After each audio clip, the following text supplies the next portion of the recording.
Up the airy mountain, down the rushy glen, we daren't go a-hunting for fear of little men. You see, nobody ever goes in, and nobody ever comes out.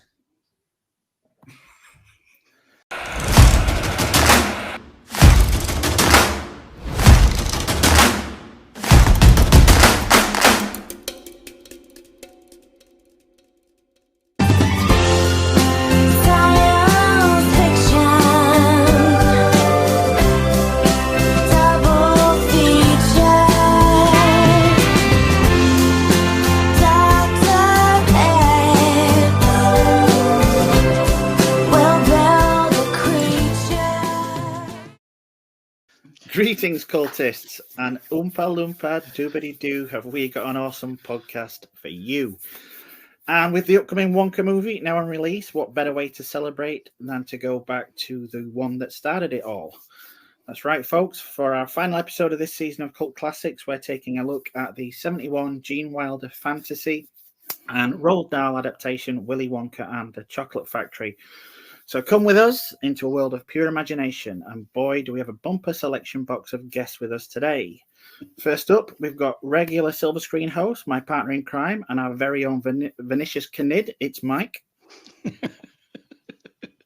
Picture me slowly limping down and then doing a somersault. There we go. Hello.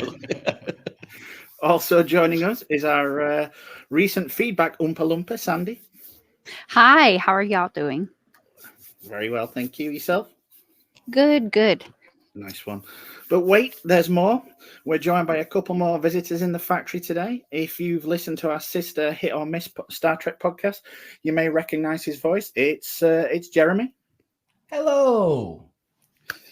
And last, but by certainly no means least, and once again, you may recognize her from the Hit or Miss podcast too. It's Lady Vean. Hi. So with us having two new guests on Cult Classics this time, it's obviously time to ask that traditional question we ask all our first-timers on here, gives the listeners a view into their personality, and allows Mike and myself a little wager. And we've got a bit riding on this one.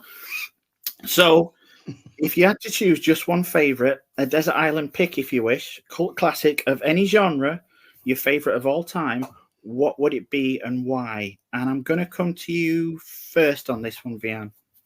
Oh, damn it. I knew you would. I was thinking about this because I love so many cult movies. And it's like, oh, what's your favorite? What's your favorite? Well, what defines a cult movie, too? Because there are things I like that I feel like people throw around the phrase, oh, it became a cult classic. I'm like, no, it just became a classic. There's a difference, you know? So I am going to have to say, I think Clue. Ooh. And, of course, that starring just a phenomenal Tim Curry, Madeline Kahn, Christopher, just the most incredible cast.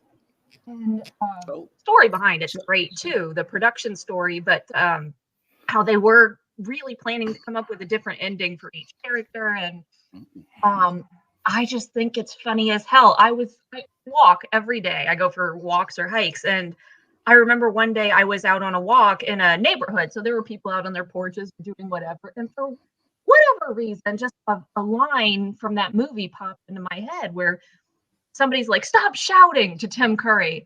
And he goes, I'm not shouting. All right, I am. I'm shouting. And a candelabra, not a candelabra, a candlestick falls from overhead and bonks him right on the top of the head and knocks him out.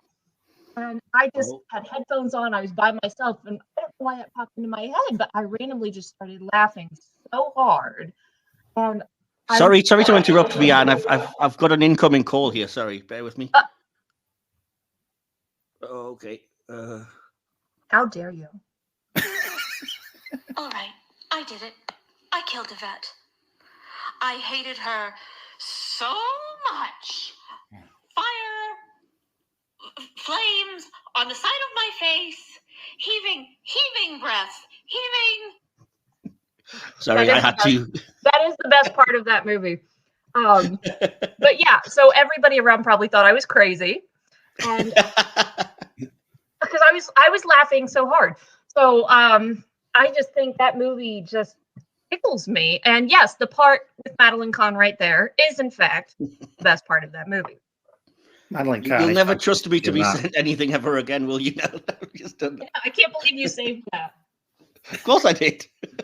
I sent it to DK and he was like, you have to use that in the podcast, even if it's in the edit. I was like, Oh no, my I'm God. going to have to announce to her that I'm using it. Otherwise, it's a bit like, hang on.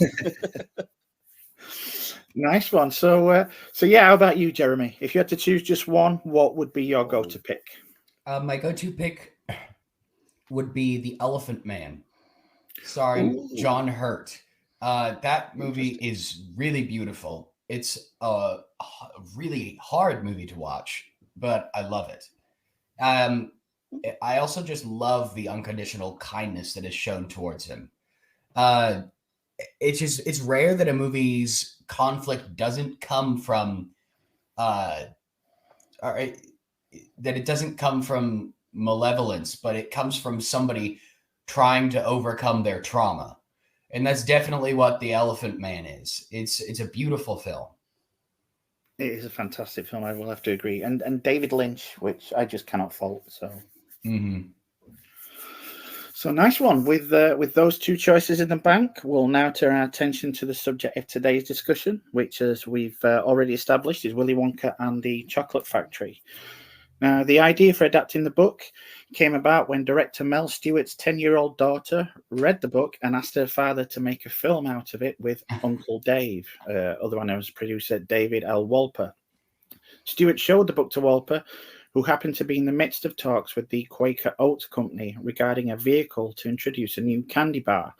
Wolper persuaded the company, which had no previous experience in the film industry, to buy the rights to the book and finance the picture for the purpose of promoting a new Quaker Oats Wonka bar. Now, Wolper and Roald Dahl agreed that Dahl would also write the screenplay. Dahl had not delivered a completed screenplay by the start of production and only gave an outline pointing to sections of the book. Dahl nevertheless was credited with writing the film's screenplay. However, he disowned the movie after David Seltzer was brought in to do an uncredited rewrite against Dahl's wishes, making changes that Dahl himself didn't agree with. Filming took place in Munich from August to November 1970, and the movie opened in the US on June 30th, 1971, receiving generally positive reviews from critics, but with a $3 million budget, it was not a big financial success, only earning $4 million by the end of its original run. However, it did receive a nomination for Best Original Score at the 44th Academy Awards, and Wilder was nominated for Best Performance in a Motion Picture, Comedy or Musical at the 29th Golden Globes. And in 2014, the film was selected for preservation in the US National Film Registry by the Library of Congress as being culturally, historically, or aesthetically significant. While by the 1980s, home video sales and television airings saw the movie gain cult status with a new audience. In 1996, there was a 25th anniversary theatrical re-release, which grossed the film a further $21 million. And in 2003, Entertainment Weekly ranked it 25th in the top 50 cult movies of all time.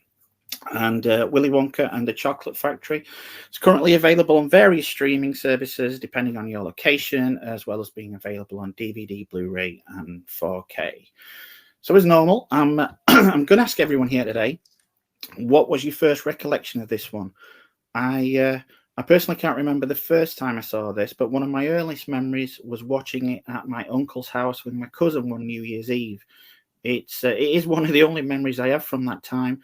And I know I'd seen it before, but for some reason that one stuck with me. Led to me reading the book, which in turn became one of my childhood favorites. So how about you guys? And I'm going to throw the floor open to whomever wants to chime in first. What was your first recollection of this one? I remember seeing it when I was, like many of these early 70s films, at my grandma's, because my grandma and grandpa had cable. And I remember it wasn't, of course, that early. It was probably in the early 80s, mid 80s. And I just really liked it. There wasn't a whole lot of kids movies. So when something came out for us with this much imagination in it, if it wasn't y'all's favorite Bedknobs and Broomsticks or Escape to Witch Mountain. I mean, this was just really magical. And I actually do have very, very vivid memories of watching this up like on repeat when I was younger. Nice one. Anyone else? Well, I don't remember per se the first time I watched it. I was always a big fan of Roald Dahl's books. I had a video store called Errol's because this was the 80s before, you know, all the really big chains got going. We had a little local video store called Errol's, and I know we rented it from there because we didn't have it on tape. We must have rented it, but I remember most vividly is the introduction, like with the chocolate just flowing and being stamped out in the machine, and like you're watching the movie going, gosh, I wish I had some chocolate now. And just what a great movie it is. But I do remember, this may not surprise those of you who know me, going, this isn't how the book went, you know. So I was always taken by the differences between the book and the movie, because I would argue that Tim Burton's version actually is a little more close to the book. But in terms of just watching it and the imprint it made on me, even though it wasn't like the book, which was always kind of a criticism of mine, even at a young age, I just watched it over and over. I just loved this movie. There's something magical about it in kind of sinister way. Yeah. What about you, Jeremy? Well, I loved this film as a child. I really did. And I watched it on repeat many times. I remember when I was watching it a few times, I would put on a coat and a hat while I had my robe on when I was like really little and pretend to be Grandpa Joe. Use an umbrella like, oh, the cane, Charlie, the cane. You know, I really enjoyed this film. And a large part of that is I don't normally share this kind of stuff, but this movie is special to me because when I was little, I grew up in like a really, really degraded trailer. I didn't really have a large or, you know, nice living conditions. And we were just struggling to get by a lot when I was really little. And so whenever I saw the film, it was really nice to think, wouldn't it be awesome if I got a golden ticket, you know, and was able to go see, because I related a lot to Charlie Bucket. I really did. And I, one of the songs which comforted me more than any other was Cheer Up Charlie. That song really, really stuck with me. But I love the entire film. I loved Gene Wilder's insanity in it as well. I remember also thinking as a kid that I was so glad that this movie, I was allowed to watch it because it had some scary stuff in it. And I kind of felt respected that I was able to watch scary stuff when I was like 5 or 6. So, yeah. Nice. And you, Mike? Excuse me. Yeah, well, my experiences kind of feed into some of my review and my conclusion, but effectively, like when I was super young, like when I was first starting school, I was, believe it or not, a pretty big nerd, and definitely probably similar to Vean. And for whatever reason, Roald Dahl was like the main author, although there were others like Dick King-Smith and can't remember the author now, but the book 5 Children and 8 was one that came up a lot. But for whatever reason, Roald Dahl books became the thing, and the Chronicles of Narnia, actually. Again, that's off topic. But yeah, so I'd read the books, but didn't really, you know, I was so young that it didn't really connect with me, knowing the differences in the way that Vean mentioned, like between the book and the film. And then when it came to seeing the movie, I can't remember the first time, and you may be able to, you know, confirm this or tell me if it's just my own confirmation bias, DK, but I just remember it being on TV all the time. It's one of those other all ones. the time. Yeah, we were discussing something the other week that was on in the UK that was on every like bank holiday and Christmas holiday and everything, and this was another one that was just always on.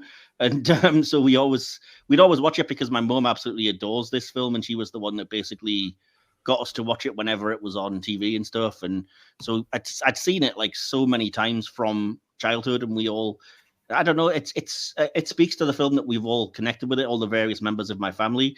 And when it came out on like DVD and they were becoming more popular and I was looking for gift ideas, it's one of the first movies that I bought my mum to own. And then of course we'd often watch it on DVD whenever it was like, we want to put something on, let's watch Willy Wonka and the Chocolate Factory and Snuggle Up and whatever else. So Yeah. So my mum's had it on DVD for a while. And then, yeah, like I said, it's ingrained into my sort of personal growing up story, because it's one of those films that when you don't even realize how much of an impact it's had until you think about it or you rewatch it, and then you're like, yeah, I must have seen that like dozens of times. And it was a comfort in difficult times, and it was always around without even thinking about it. And yeah, it's what else could I say? It was just always one of those films that was there, and probably one of those films that formed my sort of love of what films can do, and of studying them eventually rather than reading books. Yeah, it's weird you say that. I do remember it as being on quite a lot. I mean, when I saw it at my cousin's, I think it was definitely New Year, and it must have been on BBC One, because back then we still only had 3 channels in the UK. So yeah, I can't remember the last movie that we talked about that we said was on all the time. But yeah, I know it wasn't that long ago as well. It was James Bond. We did mention James Bond, but I think it was actually Flash Gordon as well. It could have been. Yeah, it could have been. There's a lot of films that are often on in the UK. Yeah, British TV back then wasn't very varied. Yeah. So yeah, now we've seeing as we ended on you, Mike. I mean, we're coming over to you anyway. We'll get to discussing the film in earnest shortly, but before we do, seeing as we're now in the spirit of the holidays and following on from the musicals quiz earlier this season on our Little Shop of Horrors episode, please check that out if you haven't. Mike is back with another round to celebrate this one. Isn't that right, fella? That is right. Oompa Loompa Doopity Doo. I've got a little puzzle for you. So yeah, if you're not familiar, this is a game that we've played a few times. As DK mentioned, I played it on the Little Shop of Horrors episode, and I think on the Chicago review that I did with the guys from We Pay for Your Floor podcast. It's a game that I call Once More Without Feeling. What it is basically I have a list of film lyrics based, from film musicals. I have 25 of them today. And what I'm basically going to do is I'm going to read out those lyrics with as little emotion, intonation, or passion as I can muster possibly. And then it's up to our 4 contestants here to shout your name out. That's going to be basically function as your buzzer, and tell me for 1 point what the name of the movie is that it's from. And if you can, for a bonus point, tell me the name of the song. So, is that clear for everyone? It is, but as I said earlier, I just really want you to sing them. So I'm hoping nobody gets the first chance. Yes, well, let's not get carried away. So yeah, this is so Vean, Sandy, are you ready as well? Ready. Awesome. Right, as I say, I'm just going to jump in. I'm going to perform them for the first time with as little emotion as possible. And because Sandra and Adrienne badgered me into it, if nobody does get it based on that, yes, I will perform them, I suppose, as a little sort of singing effort. But I can't promise you it'll be good. So, if we're all ready, I'll jump straight in with number 1 here. Number 1 is as follows. 'Cause you can't stop the motion of the ocean or the rain from above. You can try to stop the paradise we're dreaming of. Sandy? But you can't. Sandy? Hairspray.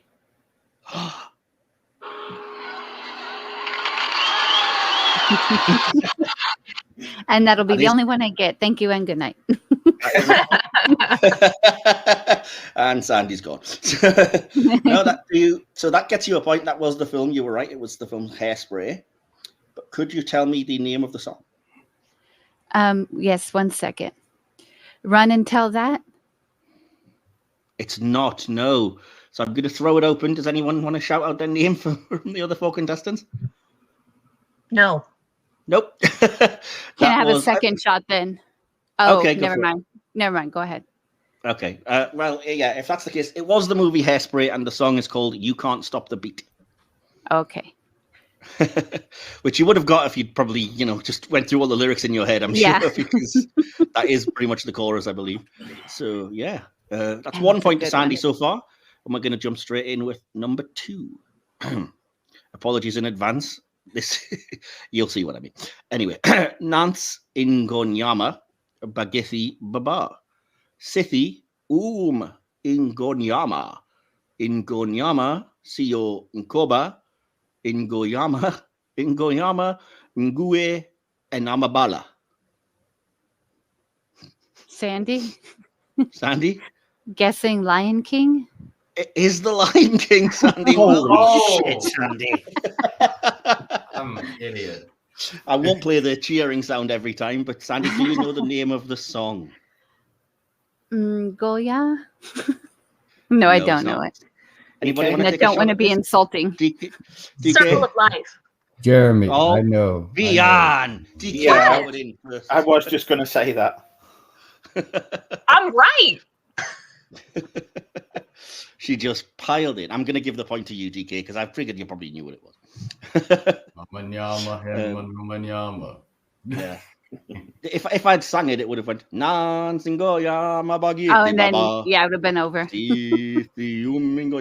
Etc. And you would have got It would just been a catastrophe of people shouting their names. it.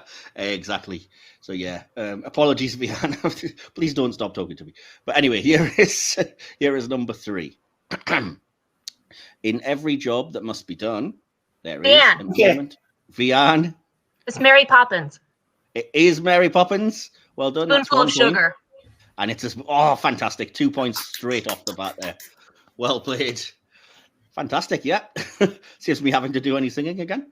Right, number 4. Life is like a journey. Who knows when it ends? Yes. And if you need to know the measure of a man, you simply count his friends. Stop and look Vean. around you. Vean. Muppet Christmas Carol. It is the Muppet Christmas Carol. Wow. Oh, wow. It's the one Michael Caine sings at the end of the movie. No, it's not. Life is like a sweet. Do you know the Hold on, title? I do know the song. Hold on, it's gonna come to me. Okay. Bless Us All. It's not, but you're DK. really ballpark. DK, what is it? The Love is Found? Nope, I'm afraid Oh, not. shit. Anyone else want to guess the title? No. Jeremy, Sandy? Nope. Mm-mm. Okay. The song is called Thankful Heart. Oh, of course. Shoot. The joyful smile. Anyway, yeah. We all love that movie. Okay. Get ready to shout your names out because there's going to be a pile on here. Okay. Who do you blame when your kid is a brat? DK. Pampered Vean. and DK. It's Willy Wonka and the Chocolate It is Factory. Willy Wonka and the Chocolate Factory. And do you know the title of the song? All I know is it's the Oompa Loompa after Veruca Salt goes down the bad egg chute. I'm tempted to give you it because it's just called Oompa Loompa Song. Go on, I'll be generous. It's almost Christmas. Right. Number 6. This is, I'm going to get crucified for this, but it does count. I should not be left to my own devices. They come with prices and vices. I end up in crisis, tale as old as time. I wake up screaming from dreaming. One day I'll watch as you're leaving, because you got tired of my scheming for the last time. Absolutely nobody. I know it. I've heard this, but I can't remember what I've heard it from. Okay, shall I jump into the second verse, at which point you may all pile in here? Go on. I'm not going to sing it unless you don't get it. It's me. Hi, I'm the problem. It's me.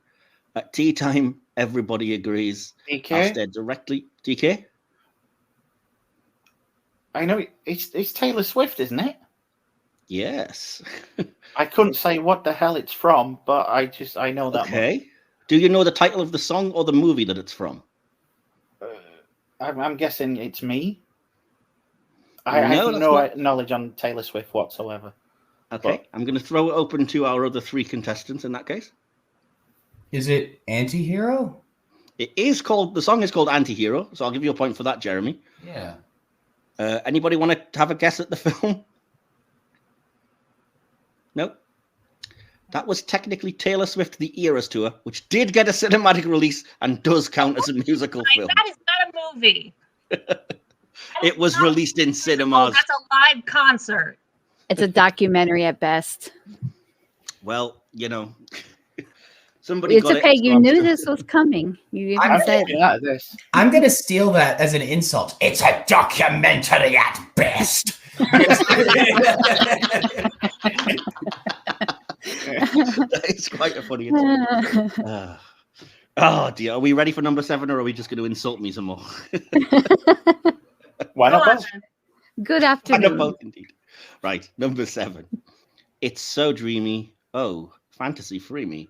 So you can't Okay. see me. Vean. Okay, Time Warp, Rocky Horror Show. that's 2 points to you, DK. God damn it, DK. Vean was right behind you on that one. That's Right. payback for Mary Poppins. Oh, fine. Okay, number 8. And now my life has changed in oh so many ways. My independence seems to vanish in the haze. Jeremy, But Jeremy, it is Help from the Beatles movie Help. yep, 2 points for you, Jeremy. Absolutely correct on both counts. Awesome. I knew you'd be good at this. Right, where are we? I'm probably going to get killed for this again, but what the heck, I'm going for it. Number 9. Unaware but underlined. I figured out this story. Oh no, it wasn't good. No. But in the corner of my mind, I celebrated glory. But that was not to be. In the twist of separation, you excelled at being free. Can't you find a little room inside for me? The blank face, even though I can't see any of you, the blank faces that I'm just getting from you. Just epic. To be fair, I don't think anybody except maybe DK would probably get this. I don't know why I included it. The twist of separation line does sound familiar, but again, I couldn't place it. Do you want me to sing it? Because you're not going to get it. No, just tell us. Yeah. Oh, hold on. I know who it sings it. Okay. It's just Do you know the something. song? Back for Good. Take that. That's the song, so you can have a point for that. Yeah. I'm just. What is it? Love Actually or something like that? It is not. It is a film released this year, which was called Greatest Days, and is an actual Take That musical. So, got to keep up with the latest releases, guys. Right. The only Take That song I know is from Teen Witch. Wow, now you're really showing your cultural bias. And I think I Anyway. just found my new favorite cult classic now that I think about it. Oh, you see.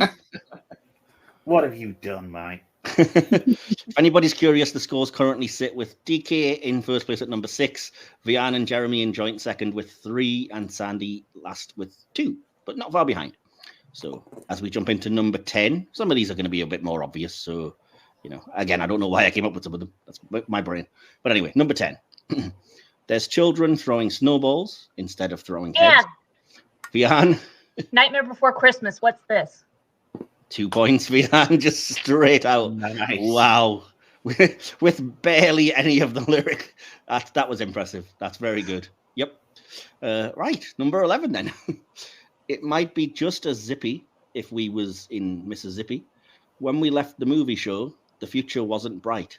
But pain is gone, the show goes on, and I don't want to say goodnight.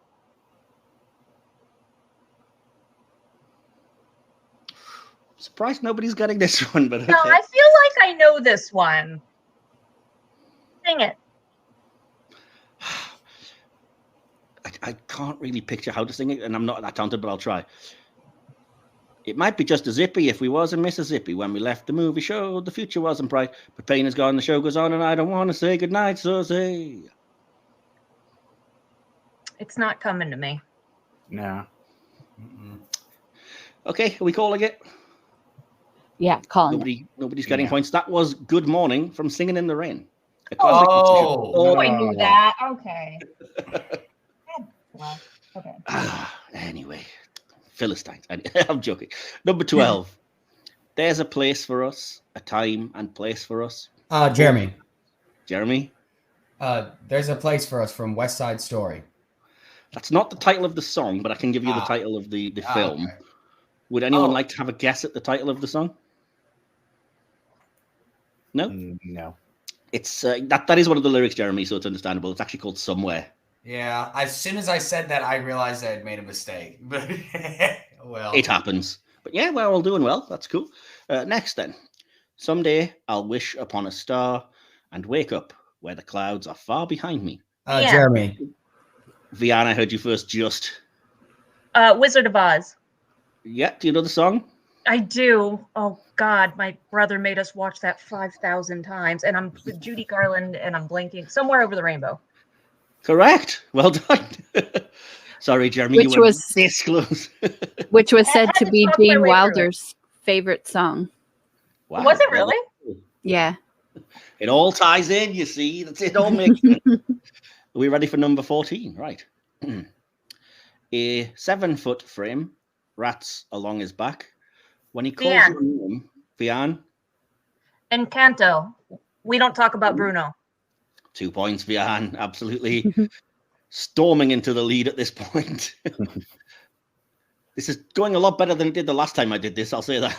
Okay. Right, number 15. Once again, as in olden days, happy golden days of yore. DK? Jeremy. DK just... Have yourself a merry little Christmas. That's the song. Do you know the film? Is it White Christmas? It is not White Christmas. Oh. Jeremy? Meet Me in St. Louis. Fantastic, Jeremy. And I love that you know that film because it is so underrated. Yeah. Okay. Let me see if I can move back. I'm sorry. I'm just trying to write in the scores as I go here. I'll fill you in another couple of rounds with how we're doing. So, number 16. I'm falling.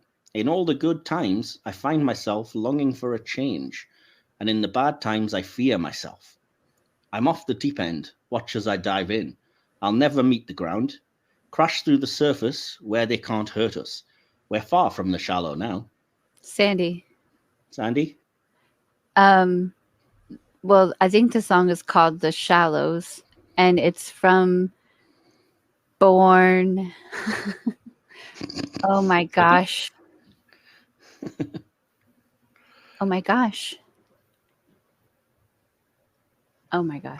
I'll give you the point for the title, but I have to hurry you for the title of the film if you can get it. No, pass. Okay, I'll throw it open. Anyone? Vean? Vean? Is it A Star is Born? It is Yeah. A Star is Born. Absolutely. Yay.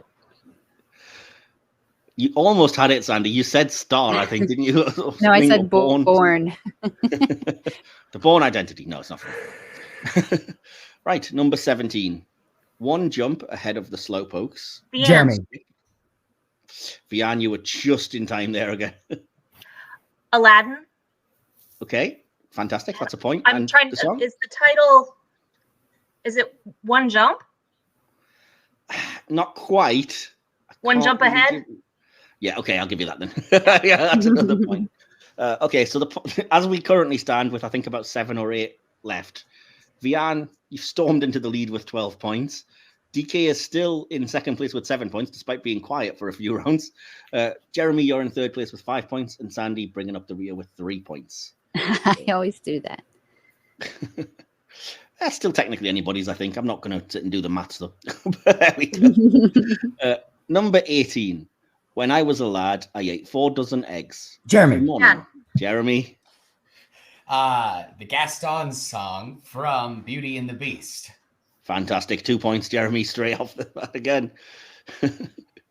Awesome. And I'll move straight into the next one if I can find it. Where are we? There we are. Number 19. I don't have much money, but boy, if I did, I'd buy a big house where we both Vean. could live. Vean? Moulin Rouge. It is from Moulin Rouge. Do you know the title of the song? What is my song? This one's for you. My song? No, I'm afraid not. Oh. Jeremy? Jeremy? Yeah? Your song. It's your song. That's it. Good job, Jeremy. Thank you. It's A very bit sliced line. funny. Great It's song. feeling inside. Yeah. Nice. I'm not going to stop you. You can just keep going if you want. Anyway. No, I should carry on. Number 20. Razzle and a dazzle and a flash a little light. Television lover, baby, go all night. Sometime, anytime, sugar me sweet. Little Miss Innocent, sugar me, yeah.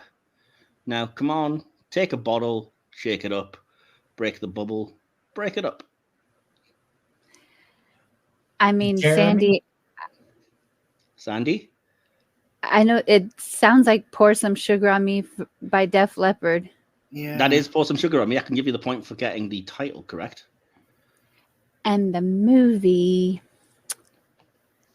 I'm picturing everybody in it, but like Tom Cruise and everybody, but I cannot remember the name of the movie, so I'll pass. Darn. Anyone else? Is it No. Tropic Thunder? No, it's not Tropic Thunder. Although nicely picked up on the reference to Tom Cruise there, DJ. Yeah, I'm just thought, yeah, I'm now thinking of Tom Cruise shaking his ass. So thanks for that, Sandy. You're No, welcome. that was from another underrated musical, Rock of Ages. There it is. Yes. Oh, yeah. Okay, number 21. If only we could turn the hands of time. If I could take you back, would you still be mine? Because I tried, but I had to draw the line. And still this question keeps on spinning in my mind. What if I had never let you go? Would you be the man I used to know? What if I had never walked away? Because I still love you more than I can say. If I'd stayed, if you'd tried, if we could only turn back time. But I guess we'll never know. Man, that sounds so familiar.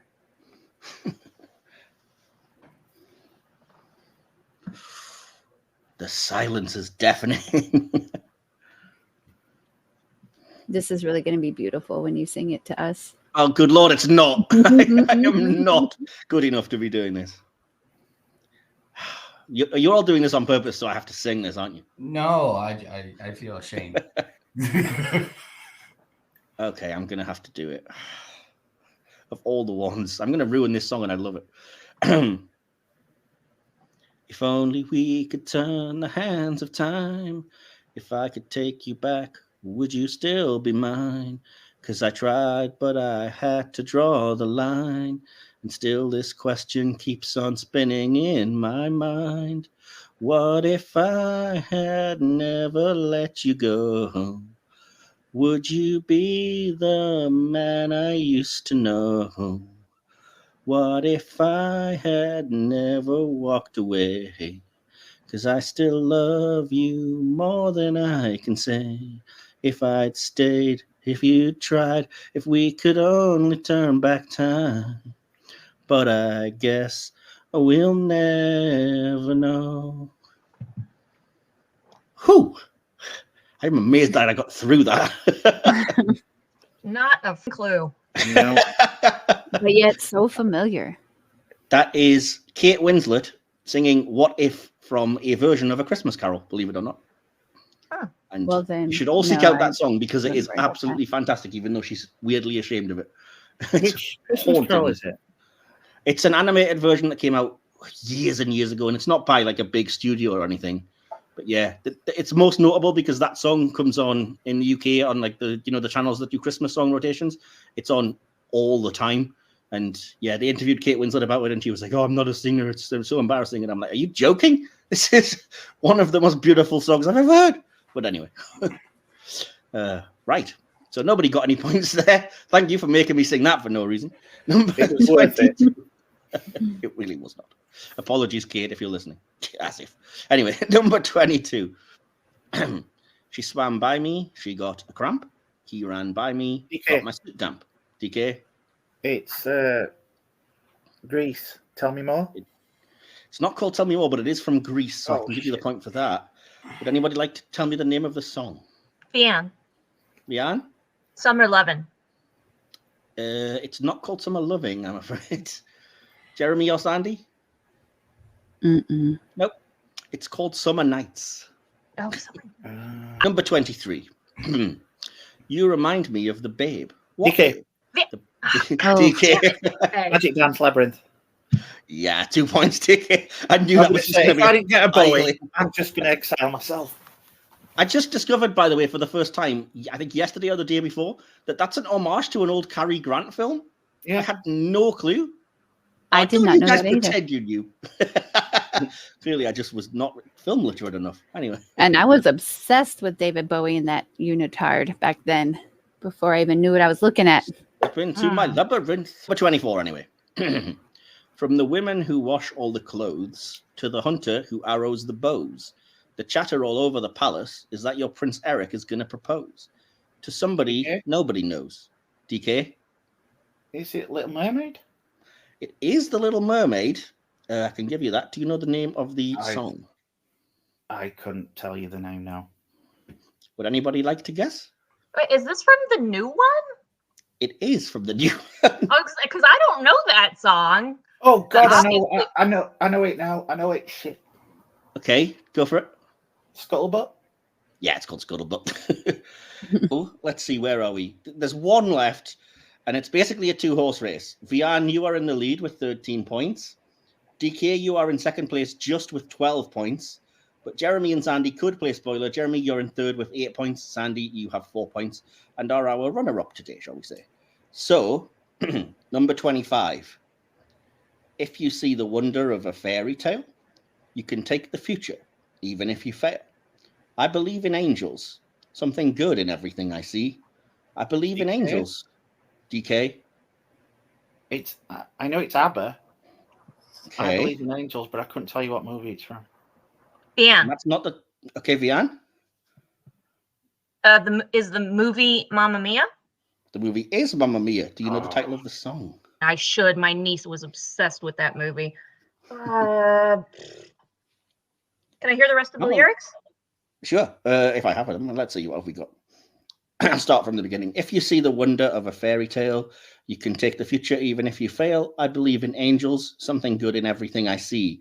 I believe in angels. When I know the time is right for me, I'll cross the stream. Shit, I should know this. The title is literally the next lyric, which is why I stopped there. All right, let me just... I have a dream. DK, okay, I'll give it you, Via. DK, it wouldn't have mattered. You were too far behind for us to matter anyway. Well done, Vean. That was a good one. Hey, tell her what she's won, Johnny. Well, Vean, with 15 points, you are today's winner. So, Woo! You did it! I knew you would. I just knew you would.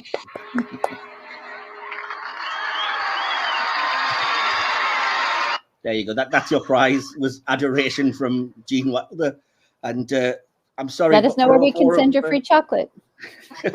But for all 4 of the rest of you, oh, you get nothing. You lose. Good day, sir.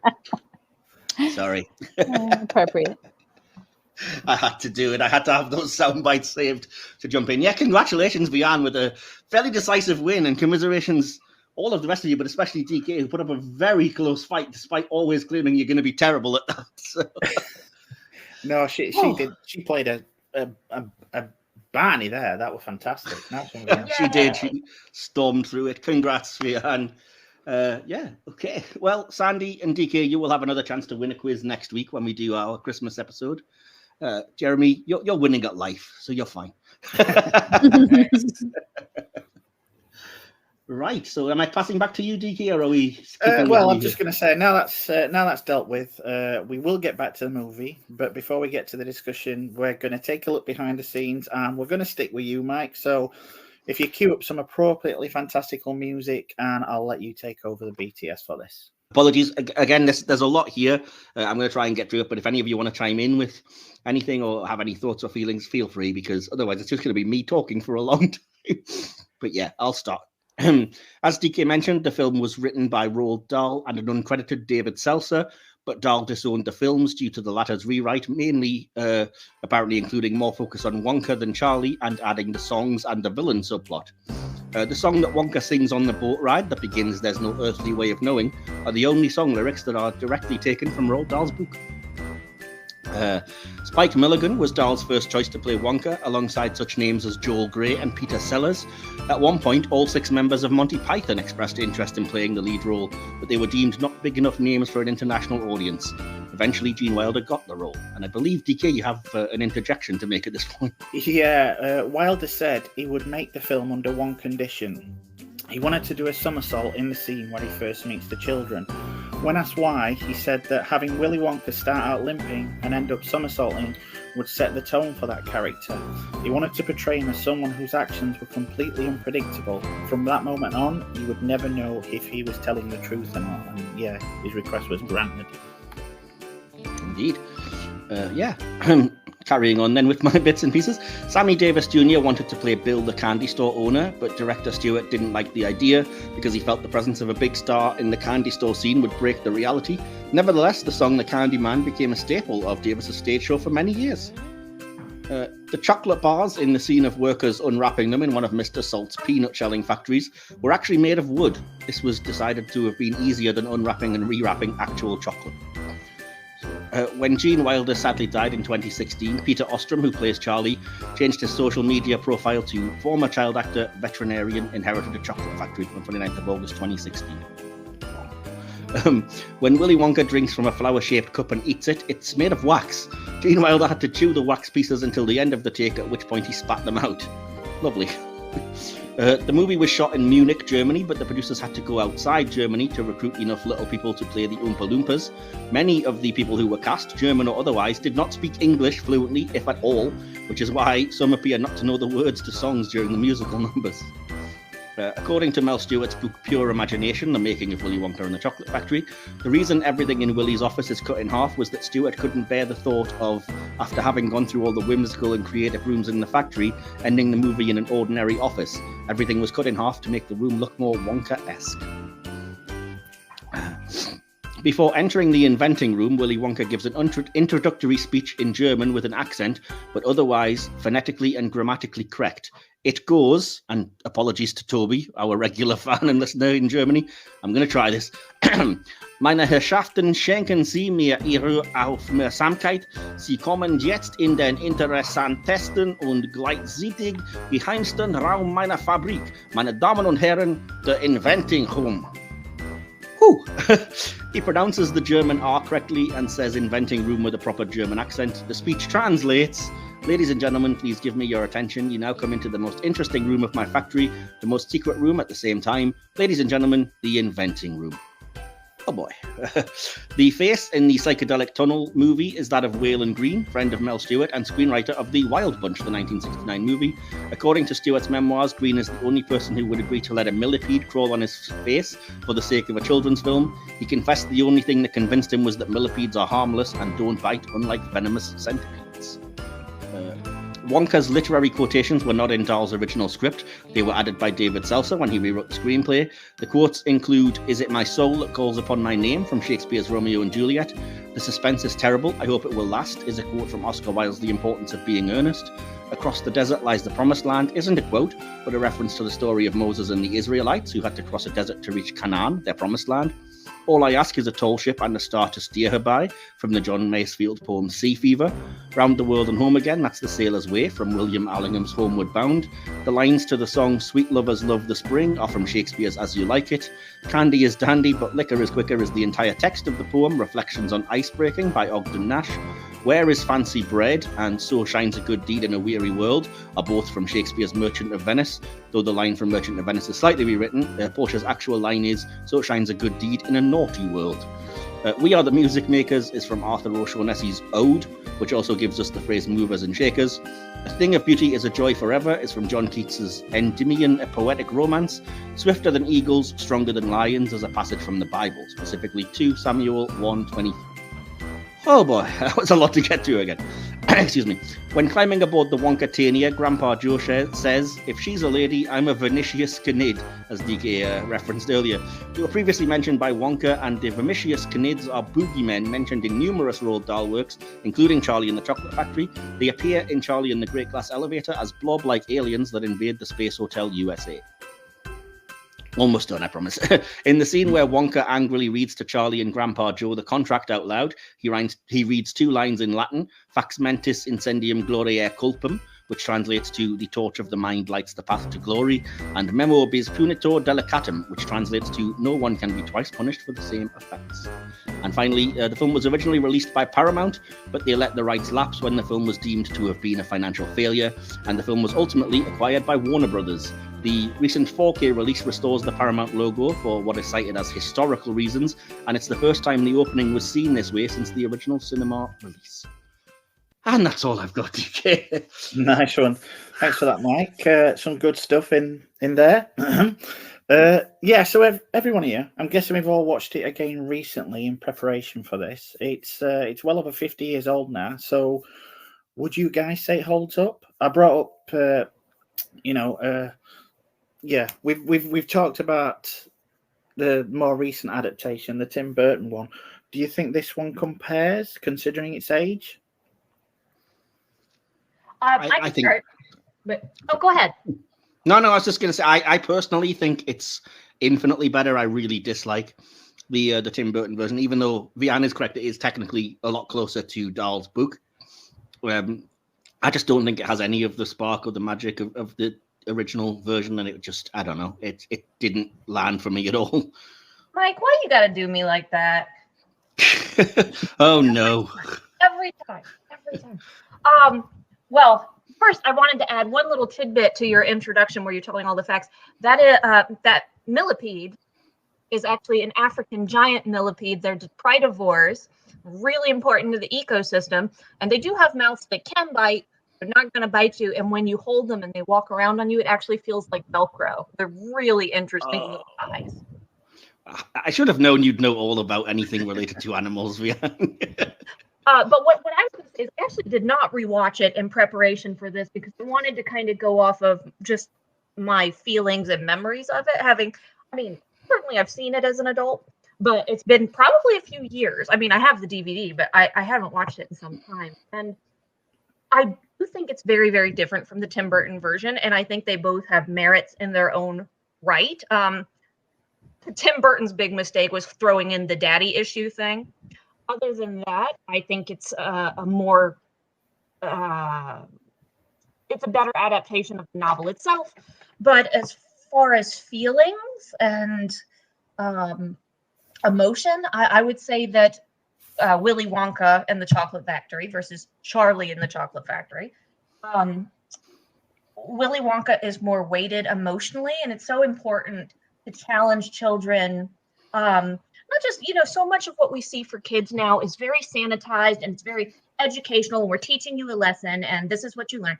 But it's important to show kids things that are going to challenge them, not just mentally, but introduce them to experiences and feelings in a safe environment that they're not going to feel on an everyday level.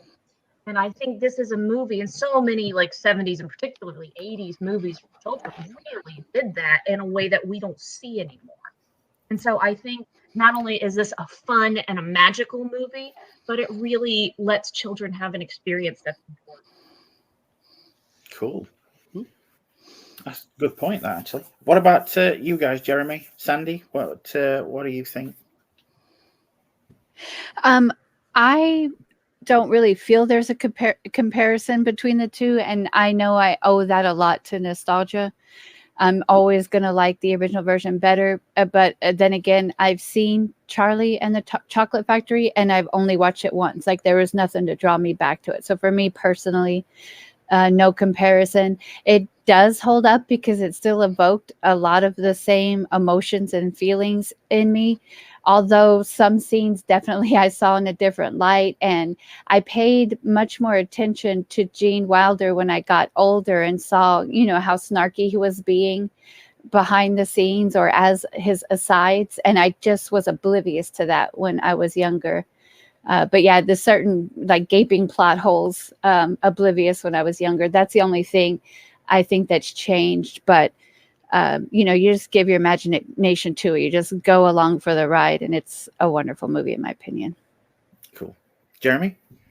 Well, it's like Vean was saying, there's an emotional warmth to this movie. There's also that is in contrast with his darker tone. I love the fact that this movie, it's a contradiction almost. Where you've got all this horrific stuff happening, and yet Charlie Bucket shines through all of it, and at the end, Wonka rewards him for it. And I think that's the reason why I prefer it to the Charlie and the Chocolate Factory and the book, is because, I don't know, I just feel like the condition that Charlie's family couldn't stay with him in the book was just, I don't know. It feels as though it kind of sours the ending. And sometimes, I think that the original source material isn't always the best. And even if there are a few plot holes, I at least know that I enjoyed Willy Wonka and the Chocolate Factory the best. So Yeah. I think There's, I'm going along the lines of pretty much everyone else here. And like Sandy said, it could be down to nostalgia alone.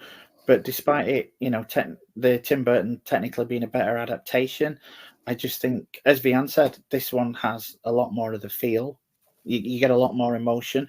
To me, when I watch the Tim Burton one, it feels like actors portraying characters. When I watch the Gene Wilder, it actually feels like the characters themselves that I'm watching, if that makes sense. And I do feel that the mystery they place on Wonka himself and the factory in this draws me in a lot more than it does at the start of Charlie. Yeah, there's also, when I was reading about it for this episode, I also read that one of the changes that Dahl didn't like and that they insisted on for the movie was that in the book, Charlie is just far too perfect and doesn't do anything wrong. And they added like the fizzy lifting drink scene and everything to this, which I think it really does give it a little bit like nobody's perfect, but ultimately he still is the most moral and does the right thing at the end. And I think that is a lot more interesting than just, oh, I was perfect, so I win kind of thing. Or making one mistake doesn't make you a bad person. Oh yeah, I was just going to say, as an aside, and feel free to cut this out, but almost you got to talk about Grandpa Joe's influence in that scene, and it was almost like peer pressure. It's not like Charlie was like, "Hey, let's go do this." It was like Grandpa Joe going, "Come on, Charlie," and that's the authority figure in his life. So that's an important aspect of that. But also, and this is the part, feel free to cut out. If not, you should put a link to it in the description. Have you guys seen the pitch meeting for Willy Wonka and the Chocolate Factory? I probably have because I've seen all of the pitch meetings, but I can't remember that specifically. God, it is so great. Watch it after this if you haven't seen it. It's hysterical. Yeah, I do like the changes that they've made to it in this. I can identify with them a lot more than I can with the other adaptation and the book itself. I have to say as well that I personally find this one just a lot funnier. Like, I know that I've complained in the past about things where like comedy asides and things are superfluous to the film, and there's a lot of that here, but they're all absolutely hilarious. Yeah. Everything from the guy with the computer to the school teacher teaching percentages to just all of it is really, really funny, and I think it just all helps add to the overall feel and atmosphere of the film. Yeah, that section where they're all trying to pump for their tickets at the start, it's a beautiful little bit of satire on consumerism. Yeah, completely.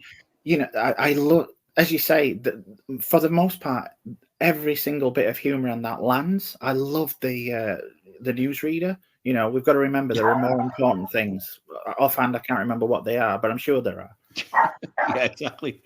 Well, I mentioned I have very, very vivid memories of watching when I was younger, but those scenes I completely have blacked out on. I guess as a child, they just didn't interest me at all. I will say when I read up on it, I did read that most American TV broadcasts cut out Cheer Up Charlie, which I think is criminal. But really? Apparently, yeah. Yeah, I always fast forward that song. I don't like it. Yeah, me It's too. my mother's I don't favorite like song in the it. movie. I actually like that song. It's probably Sorry. it's my least favorite of them, but I appreciate it because I know that it makes my mum cry every time. So, Well, we're British, Mike. We feed on misery. Dickens. I want to Case in point. disagree, but yeah. I do like, and I think Jeremy brought it up earlier. It's a lot more of a kind of it's a lot more grime in this.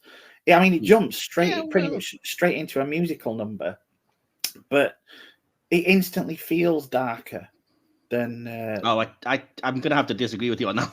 Oh no, I think this feels a lot darker than the Tim Burton version to me, and I don't know if I think so too.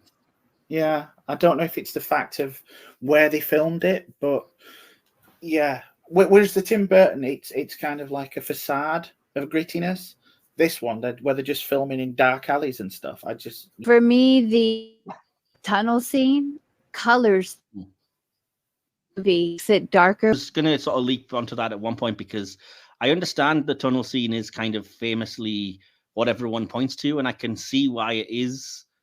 It is kind of freaky for people, but for me, just because I grew up with it, it always just came across more as a kind of fun roller coaster ride. So I never had that like weird trippy fear associated with that, it. but again, maybe it's because we're British. I agree. I always thought it was kind of funny, but I'm probably a bad one to go by because, I watch these videos on YouTube and they're like, top 10 most disturbing scenes from children's movies, and everyone, I'm like, that was my favorite scene. Wait, that was my favorite scene. So it may not be the best preference, but I always thought it was kind of funny when the mother's like, oh, I'm going to be sick. Oh, I am going to be sick. Like, how much to get off the boat, Wonka? Yeah. Well, I had something to say about that. So, yes, I just still would argue it's very dark, especially with the fates of the children. I mean, obviously, of course, at the end of the movie, we learn they're all okay. But still, seeing the consequences that all these children undergo from running havoc in the factory, that is really dark. That's not something that you would get away with, like doing to characters in a movie today. Like for a children's movie, I guess. Yeah, and I know what you mean, Jeremy, and I do agree with you that the fates of the children are. But there's something about, for me, the manner in which it happens that's so. And maybe it's because, again, I'm British and dark humor and all that, but it's just, I always found it more amusing than disturbing or scary. Well, something can be amusing and disturbing and scary at the same time. I guess, but yeah, I mean, it's just, I don't know. There are weird things that have disturbed me as a child, and a lot of them in kids' movies where people would go like, "Well, why would that scare you?" I don't get it. But this has just never been, because it's a film I just associate with sweetness and growing up and always kind of being on. I've never really thought of it like, "Oh no, what's going on?" So I think maybe because as well the fact that it underlines everything with the little Oompa Loompa song, which is just so cheery and kind of like, "Oh, here's your moral message." I just love the fact that there's kids getting maimed, and then there's the Oompa Loompas over in a corner just singing and dancing. Yeah, exactly. They literally drop a woman into a girl into a furnace. Like they don't. Well, she's close to the furnace, at least. It only gets lit every second day. There's a 50% chance she's adjacent. No, but I mean, if you'd seen that, fair enough. But the whole point is that one in particular is just a joke of, the machine going honk honk, and she was a bad egg.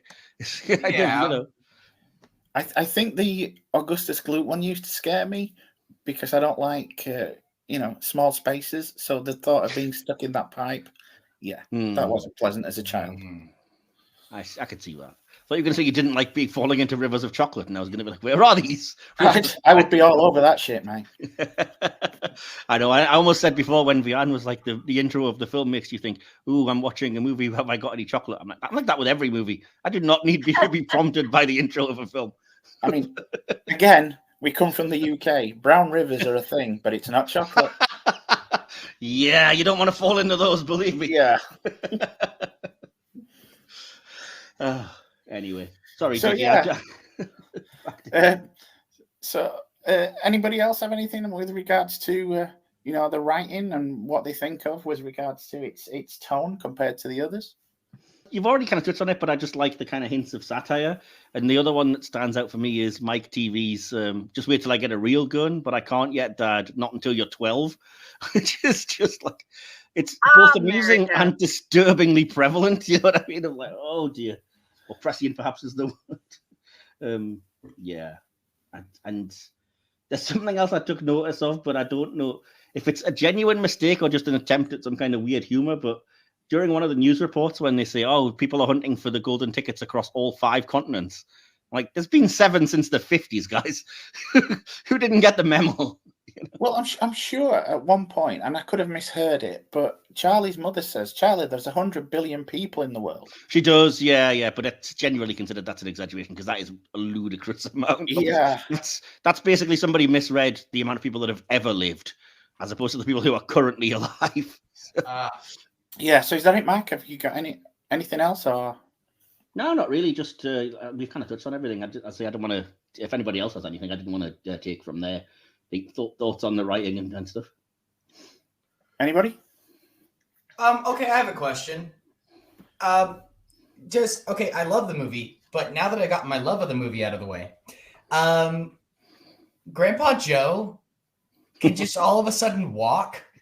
Like that guy is 100% a benefits cheat. There's stuff to it about it. Yeah. lets his daughter work her fingers to the bone. I know. Free chocolate, let me get up. Yeah. And one of the darkest parts of the movie when Charlie's like, I'll pay for your tobacco. Yeah, I'll pay to kill you quicker, grandfather. You know what I mean? What the heck, man? Well, he has no business smoking tobacco when they're that poor. Come on now. Exactly. Eating cabbage water, for goodness sake. Yeah. Exactly. Yeah. Oh man. Yeah. I feel for Charlie's mum because she doesn't even get to go to the factory. He wins and he's like, I'm taking the grandpa who's been bedridden for the last however many years. And his mum's like, all right, I guess I'll still go back to work then, Charlie. Yeah. If he had taken his mom, that fizzy lifting shit wouldn't have happened. Yeah, she would've got him at Yeah. Yeah, he was out of bed way too quickly for somebody who couldn't walk, like, for sure. So yeah, going on to the actors. Does anybody have anybody notable ones that they particularly? Obviously, everybody's going to go to Gene, but was there anyone else that drew anyone's attention? I did really think that the actor for Charlie Bucket was wonderful. He just beamed charisma and innocence at the same time. But like you said, he actually felt like a real person, and also something that he played so wonderfully was in some scenes that I resonated with when I was little was when they were hunting for the tickets and stuff, and they were talking about Charlie, and he said, "How many tickets have you bought?" I said, 2. He was like, "Well, I can't do 2," and all that. Just that sense of uncomfortable shame almost for not quite being able to do what everybody else is doing is so relatable. It's one of those feelings that if done right, it really, really resonates. And he just comes across so well in those movies. And yeah, he's great. There are a couple of big moments like that, I think, from Peter Ostrom. And when I was discussing with my mum earlier today, because I mentioned we were going to be recording it, and she was trying to point out to like the moments that she likes the most, because as I mentioned, she loves the film. And she was like, I just love when you kind of feel the sadness of him trying to fake having won, and then like, oh, I thought I got you, didn't I? And then personally, I agree with her that I feel the sort of the absolute sadness and just the panging during the cheer up Charlie scene and the scenes when he's just constantly, oh, just let's unwrap it, Charlie, and I bet that. I bet it makes the chocolate taste terrible anyway. And that's genuinely sad. And then the actual joy when he does find it eventually in the street and the music crescendos and everything. And it's just like, I've rarely felt so happy for a fictional character in anything. Yeah. I mean, Grandpa Joe's a git, but that bit where he says he changed the tobacco money for a chocolate and they're opening the bar there. And obviously they're disappointed and they give each other a hug. And that just gets me every single time. Yeah. I think I agree. Jack Albertson, Grandpa Joe, is another fantastic actor. I mean, I joke about the obvious thing of, well, he got up too quick and stuff, but I think he is good as kind of Charlie's mate almost. That's a family member that you can genuinely, like, you sense that they love each other and they're not like actors acting. They are family and there's real affection there. Mm-hmm. Yeah. But going back to what Jeremy said, I do think Peter Ostrom's great, considering it. This is his debut movie, and obviously his only movie, I think. Yeah, he didn't go on to do anything else. I think he's a fantastic little actor in this. Mm-hmm. You generally do feel the emotion. Although I will say, apparently his reaction to Gene Wilder yelling at him in the office, that was real. Apparently, he wasn't told beforehand that Gene Wilder will be yelling at him, so he felt it would be for a better reaction. So I heard that also when they were in the tunnel. Same thing. The two young girl actors thought that he was losing it. Oh yeah. Nickerson. She thought he was really going mad. Yeah. But supposedly Gene Wilder did not want to do that. It was the director who insisted that he not tell them about it, and then they get the official reactions or whatever. Yeah. Well, getting to the actors, I don't know all their names, but I thought all of the children for child actors were pretty genuine because there's a difference between the Tim Burton film where they almost feel like characters. I always thought of them as like candy versions of real people with how shiny they are and everything, versus this version where the kids feel like real kids and they're so obnoxious and you want to slap them, but not only that, they want to slap each other. Like they're annoyed with each other. I love think that they- little play between the I kids. think they did their own stunts too. When that Oh, wow. kid crashes into the bells and falls down, it's clearly him. That looks like a hard fall. Does anybody else have any actors they want to single out? No, I want to second Actually, what Vean was saying. Actually, Go ahead, sorry Tom. to interrupt. The actress who played Veruca Salt was really good. Yeah. Like, That was you literally what I was- really thought she was annoying, you know? And it came off as, oh, I genuinely really don't like this character. Like, it wasn't, oh gosh, that's an annoying child actor, because there's a difference. There's a Yeah. big difference. And she was just phenomenal. And I wonder what she got up to. Because She's the only one that kept acting, apparently, Yeah. out of the kids. really, I'm going to have to look up her career after this. I was going to say more or less the same thing. I think it's one of the better performances, and you can see there's actual talent, because I think the song, the whole Don't Care How I Want It Now, is one of the better performed songs in the movie as well. And that it's by a little girl who's not shy or nervous at all. She just fully goes for it, belts this song out. And yeah, I really think it's impressive. It's my favorite. Yeah. Yeah. I sing that all the time. I am not surprised. That's probably just how you get things. Just anytime you go shopping. Just picturing you jumping on the counter. I want it now. No. Doesn't hurt to try. I joke. But no, I was just going to say the same. Oh, except, yeah, I did want to quickly shout out. I already mentioned basically it, but so many great comedic performances that are just asides. Like I said, like the teacher in particular is a good British. Yeah. He's a British comedic actor who's been in other things, but it's David such a good Bartlett. little. That's the guy's name, yeah. So it's Yeah, such I a also good like little from sort of Krull. support from Krull. Oh yeah, he's pretty much the only thing worth watching in that movie. Oh dear. Oh, also, speaking of one of the other asides, the man who says, "I am now telling the computer exactly what it can do with a lifetime supply of chocolate." That performance is really fun. Brooke Taylor, who British fans will know from as one of the trio from the Goodies. Ah, the goodies. Oh, Yeah, and I mean the Goodies were comedy gold back then, so you know it was pretty much at the height of their popularity.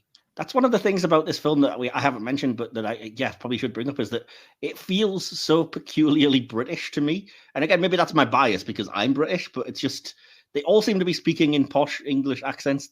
All of the minor characters, seem to be English. Well, yeah, I mean, Roy Kinnear and is the from kids, my obviously. neck of the woods But I mean, like even the background characters, the teacher, and like when I was reading in it on the film, it was saying like they didn't specifically set it in any place. It could be anywhere, which is why they say you can have as many of these instead of giving units of money or whatever.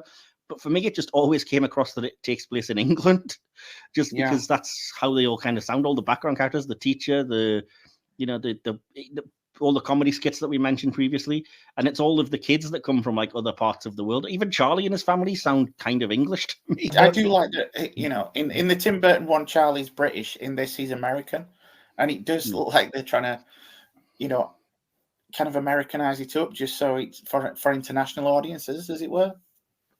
Speaking of which, y'all are gonna have to tell us what a bean feast is. I did look it I'd up love to know because that.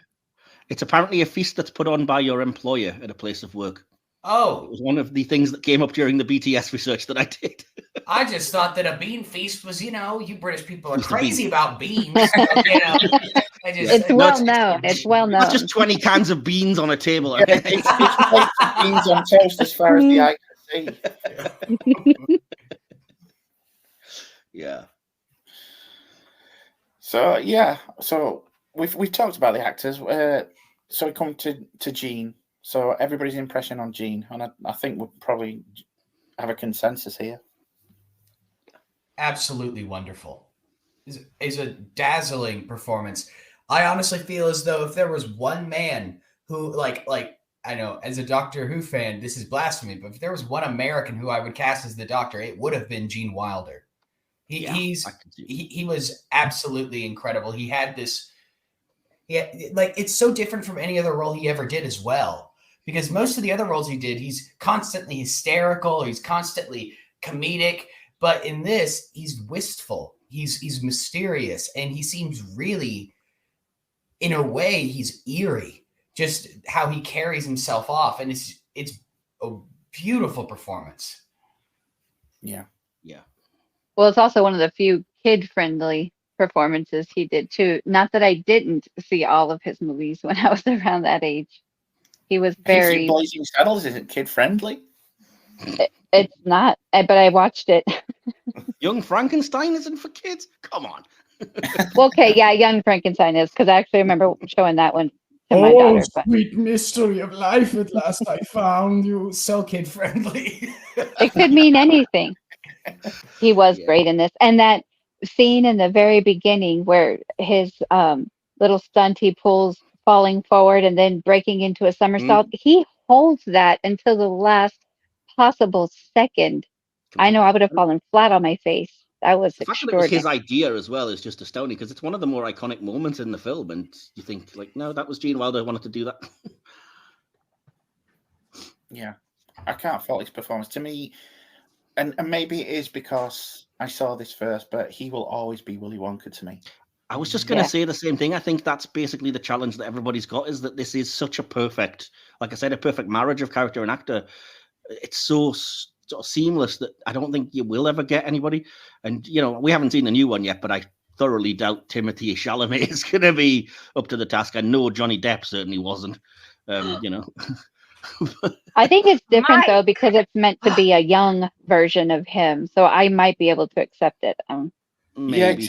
isn't it being marketed more as a prequel to this one? Oh, it is a prequel, but I mean, you're still playing the same character, and I still don't think I would buy it as. Yeah. There's something so terrible about getting an actor who's not naturally eccentric enough for an eccentric role. I don't know. Wait, what? Have you Like- not seen Bones and All? I'm afraid I haven't, no.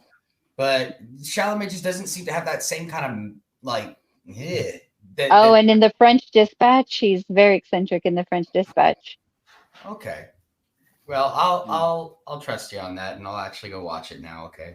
Well, Fair I enough. would say that my big beef with the Gene Wilder portrayal is that it's just so radically different from the book.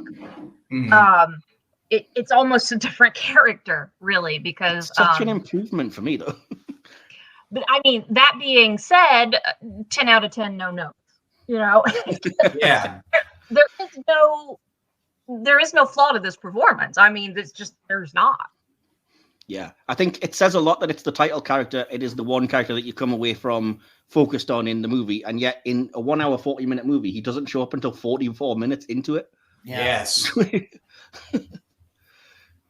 I mean, come on. That's impact for you. Yeah. And really, the whole first part of the movie isn't really memorable, except that we've seen it so many times, probably. I mean, yes, there are a few iconic scenes, but I mean, it's almost like two different movies. It's almost like they could have done it black and white and then colorized the actual factory version. Oh, that would be brilliant. That would be a great way of watching it. So they split the color as they open the doors into that main room and he starts to sing Pure Imagination. That would actually be a really good edit for somebody. That would be fantastic. So, well, I mean, while we're here, we'll get on to the direction, which, you know, obviously Mel Stewart. Anybody have any standouts with regards to that? I do, but I want to let somebody else go first. Just about every scene with a child in it, from their introductions when they get their golden tickets to their exits as they go out. Each scene is just beautifully crafted visually, but then also how the children act, the songs they sing, especially we had talked about the Veruca Salt song, but it's so rewatchable. He just strikes some perfect magic in the casting, but also the direction, everything they do. It evokes that, like we talked about, those feelings, those slow unwrapping of the chocolate wrappers. I still, every time I open a Hershey's, you know, anything with gold foil like that, it still evokes that memory. The direction was superb, I feel. The pacing is impeccable in every scene. Exactly what I was about to say. Yes, it is incredible because in the scenes where it's comedic, like with Veruca Salt and everything, it's bam, bam, bam, bam, bam, bam, bam. But like in the scenes with Charlie, it's slow, but it goes on at the exact same pace. It is very consistent, and it feels as though the director was meticulously watching over every part of this, like every single part. It was really well done. I have to piggyback off of that because I was about to say literally the same thing, that the pacing is really the strongest aspect. It's what makes this movie, because even when you have, like we said, the first 45 minutes of buildup, other than Charlie, which I would have left on the cutting room floor, but some people apparently really like. But even though we're not introduced to Willy Wonka, the titular character, until 45 minutes in or so, we're not bored. There's so much happening, and the comedy bits that we're talking about with adults, you're not even featuring the kids, where everybody's looking for the bars, and it's boom, hit, boom, joke, boom, and then you have these moving moments with Charlie and Grandpa Joe, and Charlie, walking the kids up to the shop, and then you get to the factory, and again, it's that everything is moving at exactly the right speed. Yeah. Yeah, I just second all that. But I would say that for me as well, there's a certain eccentricity in the direction that perfectly matches the overall tone and the performances and stuff. So if you look at like decisions like when they do the Oompa Loompa song, zooming out into like separate screens and having the lyrics sort of appear on screen in different sort of ways and things, it's just like, it's such a weird decision, but it fits so well for that moment. Like, as you said, it could have been potentially dark and potentially sinister, and yet instead you basically switch to the 60s Batman for a couple of minutes, Yeah. I do think there's some good decisions, and I do think there's some very, nice scenes, nice shots in this. That gate section where they're waiting at the gate and he comes out, tonally, I think that's just perfect. You feel the tension that everybody around the gates is feeling as he just takes his time limping out. I love that. Yeah, this movie's really good at tension. Very good at tension. Just look at that scene with the tinker who is talking to Charlie about the factory, about fear of little men. That scene definitely didn't need to be in the movie, but it was awesome because of the way that it was made and delivered. It set this atmosphere, and the atmosphere was just wonderful in this film. And every Jeremy time keeps a stealing all chocolate my bar words. was open, Sorry, and what was that? every time a chocolate bar was opened too was tension every single time. Oh gosh, yeah. When he's just peeling it back, and you're as an audience member, you're sat there wishing for him to get that golden ticket. So when he does, you feel as much joy as he does. Yep, agreed. You're stealing all my words, so. All right. And obviously there's things like the boat. That tunnel scene, it's been cited as one of the scariest in a film for children. And it was ranked number 74 on Bravo's 100 scariest movie moments. Yeah, I don't get that, as I've said.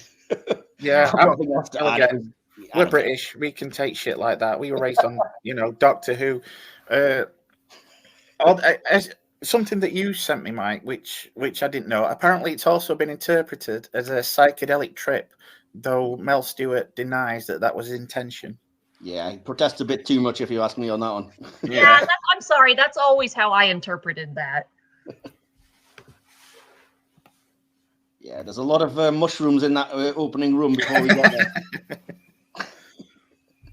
Oh my god! And how good did all that candy look, too? I know. By the way, in that scene, you can talk about the quality of the effects. I've known that Buttercup was wax since I was a kid. I remember learning that, but you just want to drink whatever was in that and eat that cup.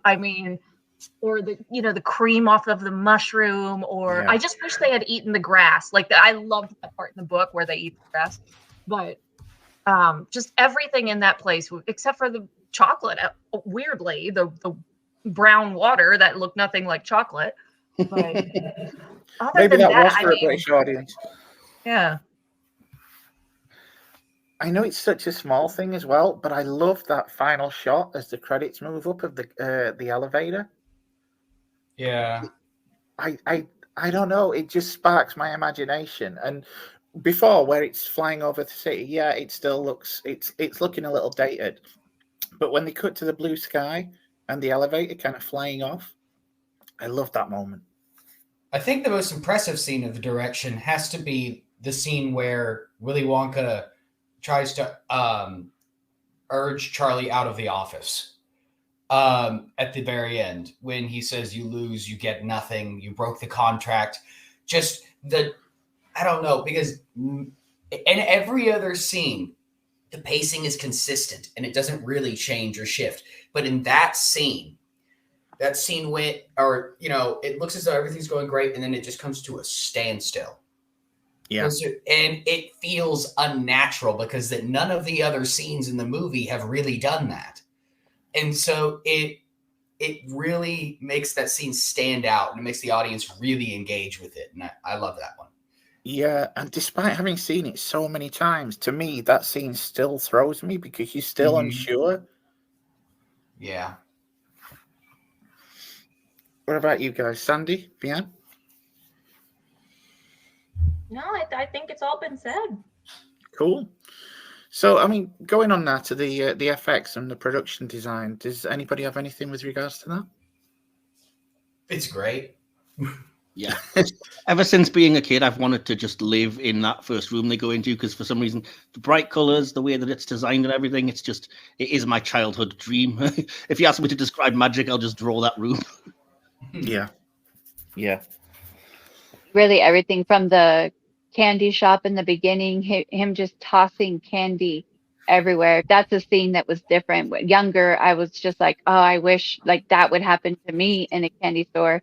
And watching it again when you're older, it's like, who's going to pay for all that? A little bit different, but it was just so magical. Everything, the big chocolate room, every little room they went to. Speaking of the Candyman, by the way, does anybody else find it very sus that he's throwing away free candy to all the rich kids? Then when Charlie goes in, he's like, I want those the chocolate bar. It is, yeah. I will say, even though I know they're props, even though I've known they were props since a kid, I so wanted those Wonka bars. Mm. Yes. And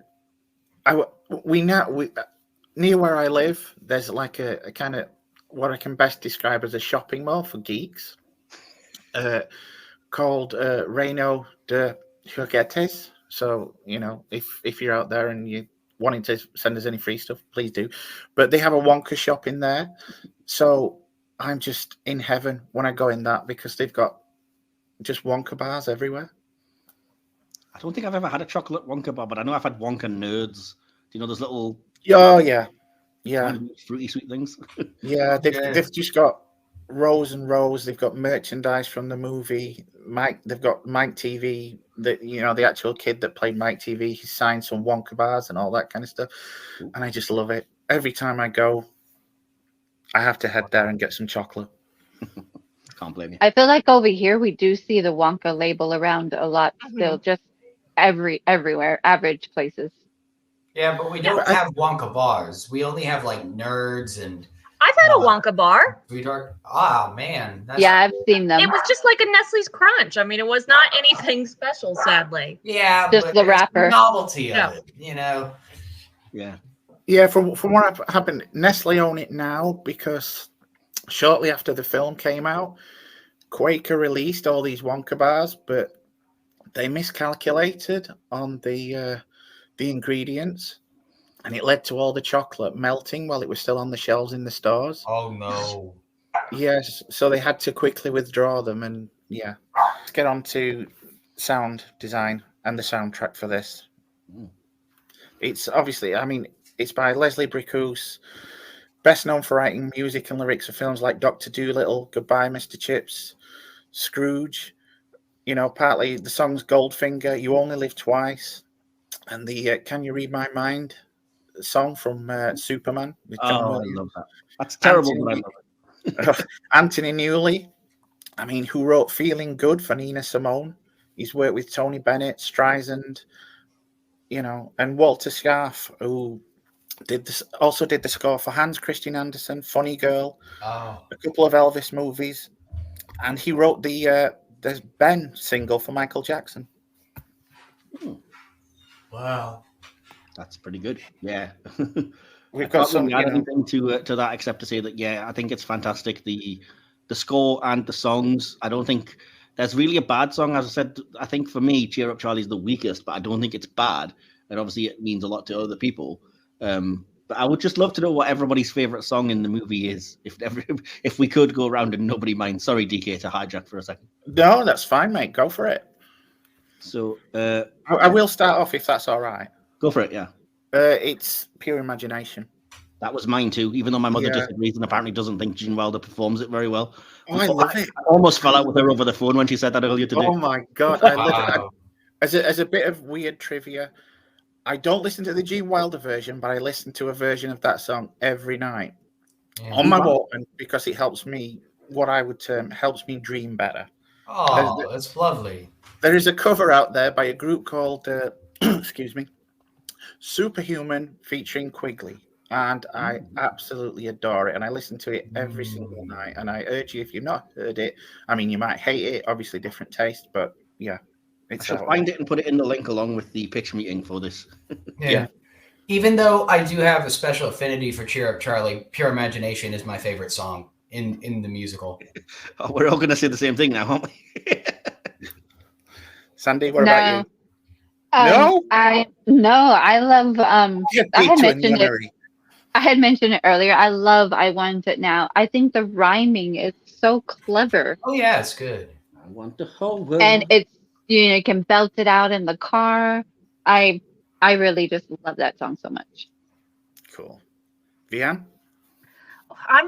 That's tough because I also love I Want It Now a lot and I sing it all the time. But in terms of the overall, well, I think I also have to go with Pure Imagination because it's just, the lyrics it's a magical, haunting song. And by the way, Chase Masterson did it on her first album and sings it frequently at Star Trek conventions. Nice. Oh, nice. I'll have to try that down. This is a completely random aside, and apologies if you're not a fan, but has anybody seen the Family Guy parody of Willy Wonka and the Chocolate Factory? The beer one, yeah. Your inebriation is just the most genius parody version of this I've ever heard. My daughter was recreating him falling down and hurting his knee for me. Yes. Oh, I know this isn't exactly related to music and direction, but I just realized I have a very interesting aside. My mother, she was 10 when the movie came out. Wow. And she saw it in the theaters. And she's told me about this many times that they somehow put an intermission into the film somewhere. I don't know where it was. I forgot to ask her.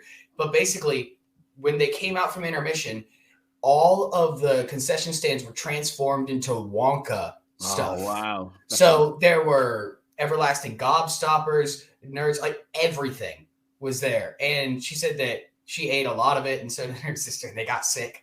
But they loved it.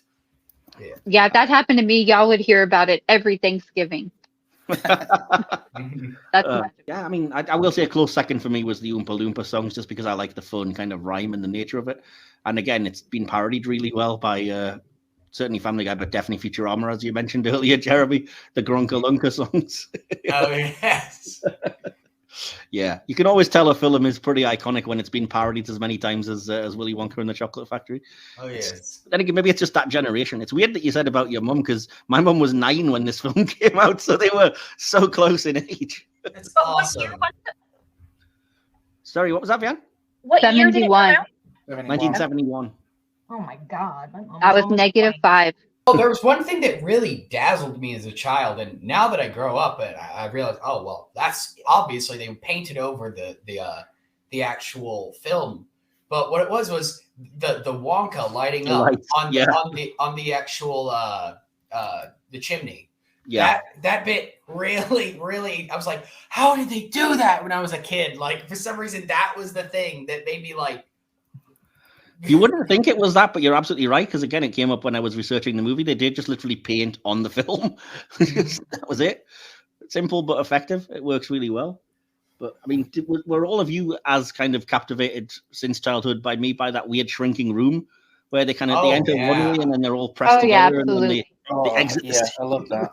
It's so weird but so cool. It's the film in a nutshell. It's kind of like, this is so weird, but I kind of still want to just go and experience it. Do you guys think that, say, in 50 years' time, we would be talking about the well, you know, assuming we're all here, we would be talking about the Chalamet one, or even the Depp version? Sorry. No. Remains to be seen. Remains to be seen. I'm going to hazard a guess and say no. I think because they're tied to the legacy of this one, like we kind of will, but it'll always be one of those things where it'll be a footnote. It won't be a gosh, that's a classic. It'll be a gosh, that really tried to be a classic. Why did they try to do something when there was such a perfect film and it should have just been left alone? Kind of conversation. Maybe I will watch it though. I'll watch it. I'll give it a go. You know, I'm going to see Aquaman on the same day. It's probably still going to be the best film I see that day. I'm going to see it this Wednesday, so I do have kind of high hopes. And if not, I'm just going to head to the shop and get myself some Wonka anyway. So do you guys? High hopes. Yes. So do you guys think this one deserves its cult classic status? Yes. For sure. Yes, for sure. This is where I get into that distinction between cult classic and just classic, because I would not call this a cult classic. I would call this just a classic. I would agree with you, Vean, but I think where it kind of falls into that line is that it was a huge flop when it was released, and its reputation has grown beyond like box office or even the first few years of its life. But it does have a cult following, in that you will see it cosplayed and brought up again. There's Veruca Salt costumes that are specific to the 70s version. So I still want that jacket that Gene Wilder wears. I love that thing. That was the other thing I forgot to mention, that Gene Wilder actually had input on the costume. Like he apparently was responsible for the color of the pants that he wore and the exact size of the hat and little bits like that. I'll be back in one moment to show y'all something. Oh, he's got one. He's got either the jacket or the hat. I know what you like, Jeremy. But yeah, anyway. I'm wondering if this, you know, the colors that obviously Gene Wilder wears has had input with regards to Cadbury's popularity in the UK. Yeah. I'm just waiting for Jeremy to return, and then we'll. Oh, of course. Oh, that's beautiful, man. I can't see. What is it? It's the Wonka hat. Yeah, and the purple coat. And the purple coat, of course. Yeah, you'll see when the edit goes out, Vean, because he's actually on camera. So. Yes. All right. Yes, so, I dressed up as him a few years ago for Halloween. Oh, nice. No doubt in your taste. So yeah, I think we've covered this one pretty comprehensively. But anything that any of you think we've missed or not paid attention to? No. Cool.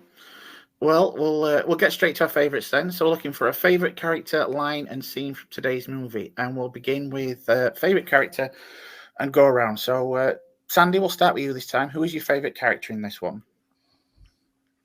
I mean, it's gonna have to be the obvious for me, but Willy Wonka himself. The movie was about him. He had so much charisma. He set the tone for the movie, but also just the fact that he wanted his legacy to go on, and that he knew he had to choose an innocent child to carry on his legacy, which I think is how he saw himself. He saw himself a lot like Charlie. That he was innocent. He was the one who was always getting his recipes stolen, and he just wanted to make, the world a better place. That's why he's my favorite, I think. Cool. You've pretty much taken my word, so yeah, that's for me. So I'll come to you next, Vean. Yeah, I mean, it's going to have to be Willy Wonka, of course, because, you have this performance that is all over the map emotionally, where he yells at Charlie, and then sometimes he's very soft, and sometimes he's very charming, and sometimes he's very distinct emotions, but they're all cohesive. They're all part of the gestalt.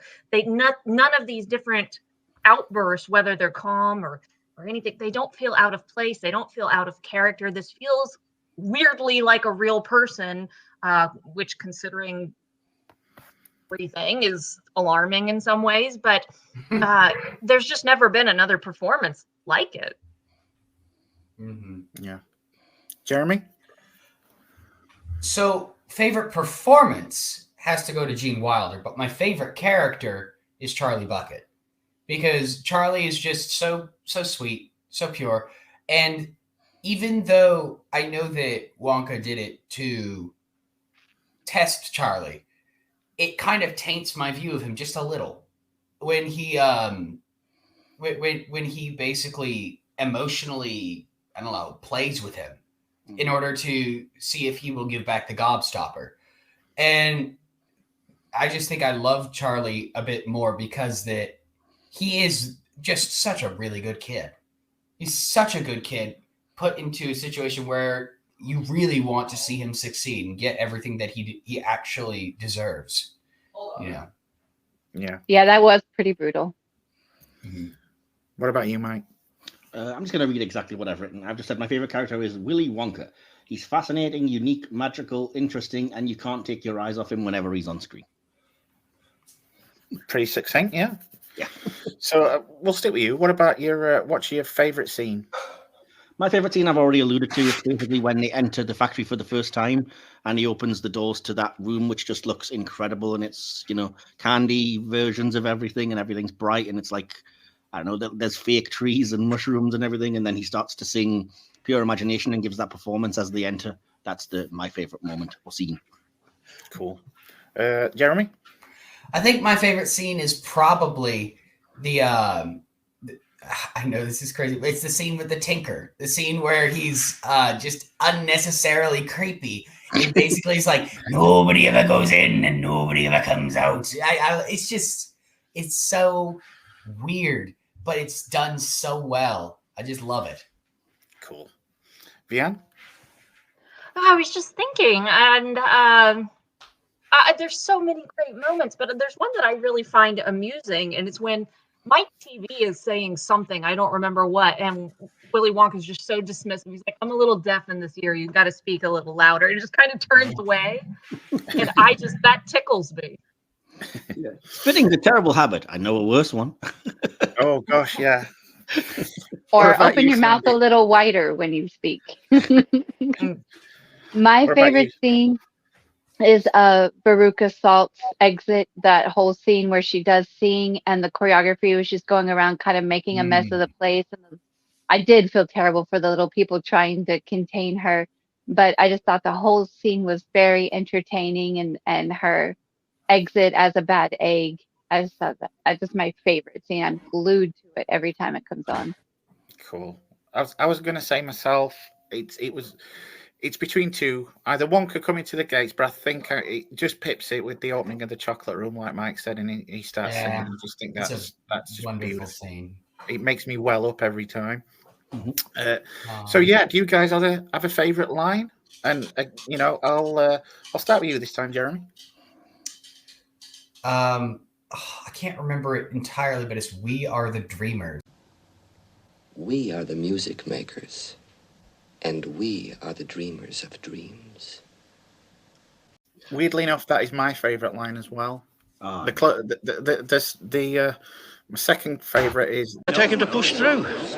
The suspense is terrible. He's going to go this time. I hope it'll last. Go on, boy. Oh yes, that's a great one. Great one. Cool. So yeah, what about you, Sandy? Favorite line? My favorite line, and not only because it rhymes, is a little nonsense now and then is relished by the wisest men. "Hey, Dad!" And I just like that one. It's cadence, and then also just actually, to me, and it was probably self-imposed, but in my family, like, intelligence was just very important to my grandfather. But yet he also loved, his favorite movie was The Gods Must Be Crazy. But he would fill every crossword puzzle out on his own. In Jeopardy, he knew all the answers. He was just everything to me. But that's why I love that so much. Just, intelligence, and also just remembering you have to sit back and be able to laugh at silly things. That's beautiful. What about you, Vean? I think I agree with Sandy. I find myself singing that little snippet a lot, and I agree with everything she just said. It is important. Silliness is important. So yeah, I agree with that. Fantastic. Mike? I have a couple. The one that I was gonna, well, first of all, the one I decided not to go with was the one that Jeremy basically stole earlier, which is because it's my, really basic sense of humor. I genuinely do always laugh out loud at. I am now telling the computer exactly what he can do with a lifetime supply of chocolate. But I'm not going to pick that one. I'm going to go with, and it's all in the delivery, I'm just going to go with. Away from that thing! Stop, don't come back. Yeah, that was great. Oh, that is a good one. So fantastic. It's now it's time to go out. That's what you guys think. And if you're a regular listener, you'll know that occasionally we've had Sandy reading your responses, and she's done such a fantastic job here. We're going to hand over to Sandy for these. Is that okay, Sandy? That sounds great. I am ready. Go for These it. all came from different Facebook pages. This first one's a friend of DK, Kieran Martin Walker, or maybe it was Mike's. Friend of mine, yeah. Yeah. Okay. For me, it's the story, character, and songs. Gene Wilder playing Wonka. As I always said, that role was made for him, especially the sass and back-chatting that makes it even funnier. Like, if the good Lord intended us to walk, he wouldn't have invented roller skates. Or, the suspense is terrible, I hope it'll last, when Augustus Gloop goes up the pipes and gets stuck. Or Mike TV asking such a stupid question. I also love the songs. It's not just Gene singing it, it's every song, like The Candyman Can and Pure Imagination, that every time I put the film on via Blu-ray, I can't help but sing and hum to the music. 5 out of 5. Mike's brother, Mike was playing around with him, having him guess what film he was watching, and Mike's brother gave it a review of legendary. He says, yes, absolutely iconic. Steve Jones says, watched this so many times as a kid, then a boatload of times again with my little girl who loves it as well. All-time classic. Damian Woods, I love this movie. 5 out of 5. Gene Wilder is amazing as Willy Wonka. Sarah Armstrong, my hubby and I love this movie. It's one of the few musicals I can get him to sit and watch. It's nostalgic, it's magic, it's fun, it's even scary. It took me years before I could watch the tunnel scene.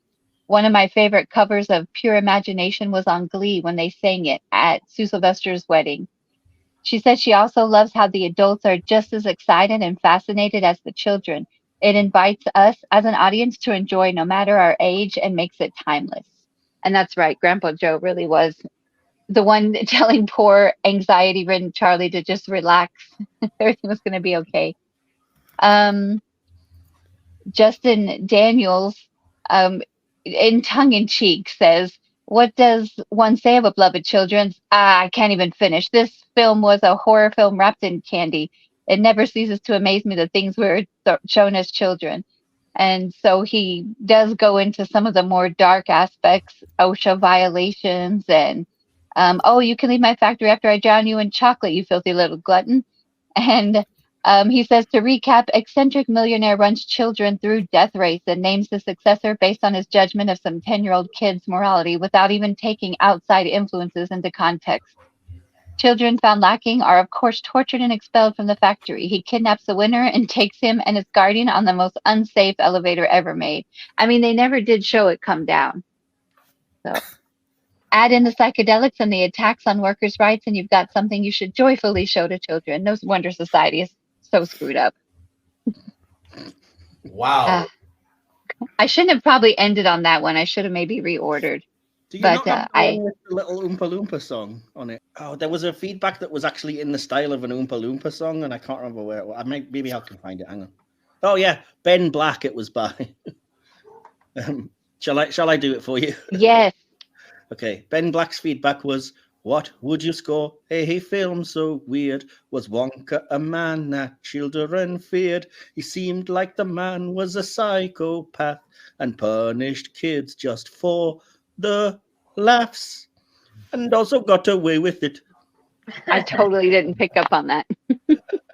Yes. There you go. That was it. I'm just imagining. I know this joke has been done before, but just imagining Charlie. He's like, Charlie, I'm giving you the factory and all the lawsuits with it. You know, just like. Hey, Charlie, I'll be in Peru. Good luck with the FCC. Good luck. Is that it for the feedback then, Sandy? That is it. All right, thank you for that. And thank you out there for letting us know your thoughts.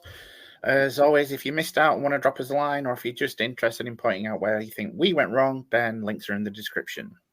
And with that, it's time for us here to give our conclusions on this one. So we'll start with the guests. So I'm going to come to you this time, first this time, Vean.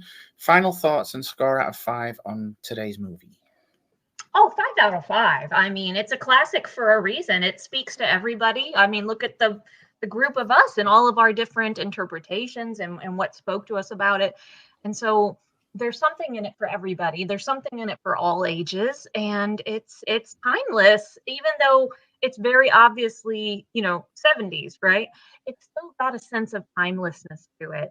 And I think it will outlive all the others, even though the Tim Burton one was more faithful to the book.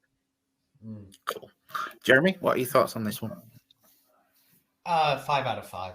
It is a wonderful, wonderful, timeless movie, and it deserves to be preserved. I think I've made all of my opinions about it quite clear before, but as a conclusion, it's magical, and it doesn't talk down to the audience, which I think is a big mistake that many children's movies make. It's wonderful. Cool. Sandy? I gave this a 4.5 out of 5, which is actually the highest I've ever scored a film on Silver Screens podcast. And that's just, again, for all the things everyone had mentioned, the enjoyment of it, the music is good, the direction and set design is good, the message is fun and needed, and that's why I scored it pretty high. Everything's really great about it. Not high enough. Yeah. I'm very saving that 5 for something. I don't know what yet. Oh, I am tempted to see what this is going to be, this 5, when you eventually drop it. What about you, Mike? Okay, I said, let's see, a genuine pleasure. Charming, wonderful, I'm delighted, overjoyed, enraptured, entranced. Okay, there might be some bias from the fact that I grew up watching this. It's one of my parents' favorite films, and they aren't even film buffs like I am. Subsequently, it's become a favorite of me, my sister, my brother, and probably a good chunk of my generation. But the truth is that it succeeded in captivating us all, and that should tell you something. It brings me back to the innocence of youth when seeing cinematic magic on screen felt magical. This may be one of those defining films that made me fall in love with film. It just always gets me emotional in the best nostalgic, feel-good way. The set designs are gorgeous, the direction is perfect, the comedy works, the morality and wit in the incredibly tight script are flawless, and I personally think making it a musical was inspired with the song's only elevating proceedings. The acting, too, is incredible from all involved, but I have to single out the late, great Gene Wilder. A brilliant actor in anything, but I truly think his Wonka is a marriage of actor and character that is transcendent and untouchable. For me, it's not just rightfully iconic, it's one of the top 10 performances in the history of cinema. Finally, if you're a film nerd type like me who cares about such things, I can confirm that the 4K version of the film is absolutely dazzling. Unlike some films, it's well worth the upgrade if you're able. Ultimately, I'll end by saying if you haven't seen this for a while, give it a whirl this holiday season, and I guarantee you'll be lost all over again in a world of pure imagination. And I also gave it 5 out of 5. All right. Well, I may be a jaded old misanthrope, but this movie gets me every time. Maybe it's the season, but it hits me right in the feels. Yeah, it's dated slightly, but it has got so much heart. These are the characters to me. Peter Ostrom is fantastic as Charlie, and as long as I live, no one will ever be Wonka to me other than Gene Wilder. He plays it so masterfully, and he just deserves all the credit and more. It's sharp, it's witty, it gave birth to 1,000 memes, it's both a stinging satire and consumerism, and a heartfelt children's tale. It will always be in my top movies list, and truth be told, I am really, really glad to finish this season of cult classics on a high note such as this, and I've given it 5. Awesome. Woo! Yes, Sandy. Yay. Ruining the perfect score. Which gives Willy Wonka and the Chocolate Factory a combined score of, over to you, Mike. Exactly 4.9 out of 5. Ooh, I think that's pretty decent. It's as close as That's you can good as get. perfect, let's be fair. That's it from us on this one, which means it's time for me to thank my guests today for joining. So thank you, Jeremy. Thank you for having me. Anytime, mate. Anything you'd like to draw attention to or plug while you're here? Not really. I'm just glad to be here. Okay. What about you, Lady Vean? Anything you'd like to promote? Any of your social media you want to draw attention to? No, I will just say, because I know probably a lot of Trekkies watch this, the Hollywood Food Coalition does have their big event in January 13th. So watch social media for ways you can donate and help the homeless. Cool. Sandy, should I ask? Sure. I just wanted to say, hiya, Adrienne. How are you, sweetie? Brilliant. Well, thanks for joining us today. And Mike, some, links as always, same as usual. Yeah, the links are always in the description. I want to say thank you while she's here to Lady Vean for providing my new outro for Hit or Miss Star Trek and the regular Silver Screen podcasts, which are currently being edited into a workable form. And yeah, catch us back here for the Christmas special next week. Hopefully the end of year review around New Year time, and in, I think, February over on the Hit or Miss Star Trek channel when we're looking at all things Romulan.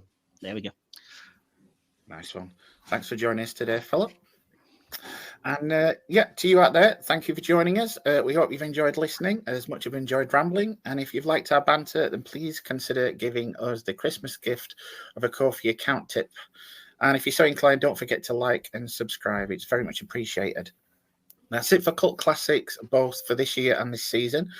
We'll be back in the new year, kick off the new season with a look at a John Carpenter classic. So if you're up for that, please mark it in your calendars, as fingers crossed we'll be back on the 2nd of January to help dispel those post-holiday blues.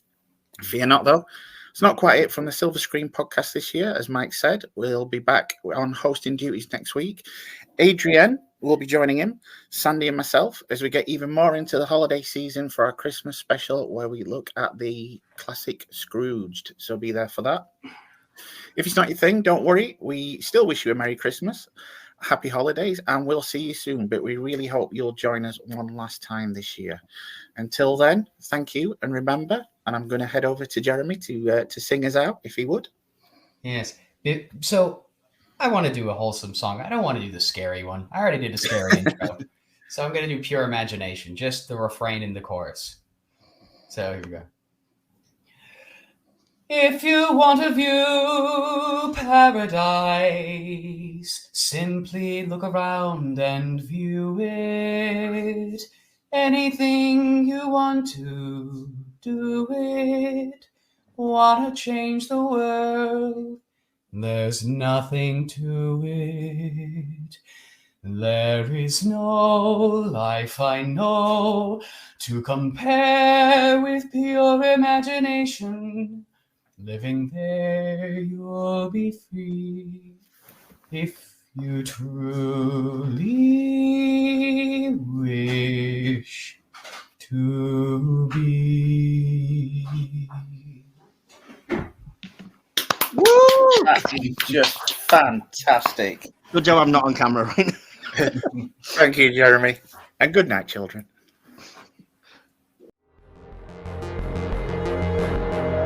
You have been listening to the Silver Screen Podcast, hosted by Michael Wilson and DK.